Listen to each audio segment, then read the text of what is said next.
Selamünaleyküm, günaydın çocuklar.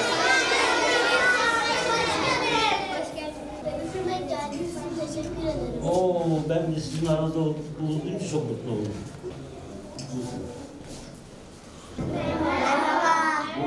Bugün her hafta okullarımızı, bir iki tane okulumuzu ziyaret ediyorlar.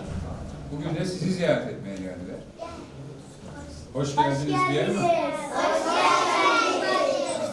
Hoş bulduk. Sizi davet eden bu öğrencimiz. Değil mi davet etmiştiniz? Hadi ya. Biz haftanın en az bir günü yapabilirsek bu sene 2 oldu değil mi? Bu ikinci oldu. Evet. Bazen de 3 okullarımızı ziyaret edelim dedik. Hem çocuklarla birlikte oluruz hem de işte öğretmenlerimizle dinliyoruz. Milli Eğitim Bakanlığı okullar için gereken şeyleri yapıyoruz. Bizim de yapacağımız okulun bazı eksiklikleri ne varsa o eksiklikleri biz bizlerden, hocalarımızdan, okulumuzdan talepleri de alıp mümkün mertebe yerine getirmeye çalışıyoruz. İnşaatlar ne zaman bitecek? Çok güzel. İnşaatlar ne zaman?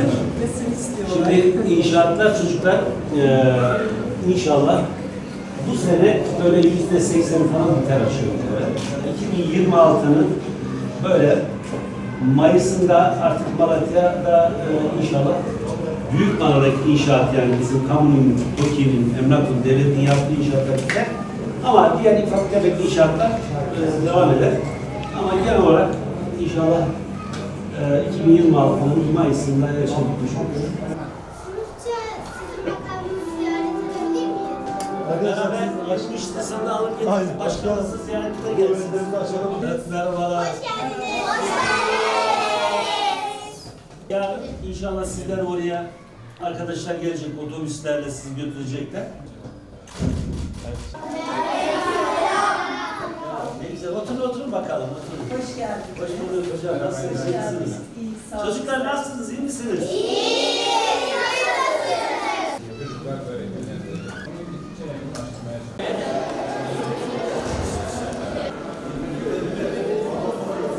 Kopermek çıktı.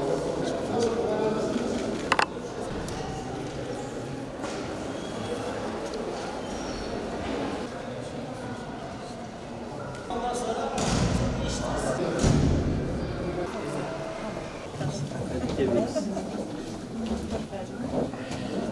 okullarımızda biz özellikle üniversiteye hazırlık, işte liselere hazırlık sınavlarına öğrencilerimizi yetiştiriyoruz.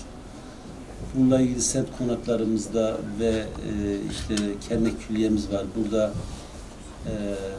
sınavlara hazırlık kurslarımız var. Bunun dışında ücretsiz kitap da veriyoruz, kitapları dağıtıyoruz. Şu anda biz bölgenin en büyük kütüphanesini yapıyoruz. 7/24 çalışan ve içerisinde çocuklarımızın gelip orada 3-4 öğün çorbaların, bedelsiz çorba, çay ve kahve, su ikramları var. Çok güzel bir nezih bir yer olacak. Çocuk kütüphanesi yapıyoruz. Bizim Buğday Müzesi, Kepiş Evler'in olduğu yerde çocuklara göre bir kütüphane. Askerlik şubesi, eski askerlik şubesi. Vali Konağı'nın karşısında. Orada bir terkine, orayı da o müze ama orayı da inşallah genç mekan, gençlerimizin geleceği kitap kafe olarak kullanacağız.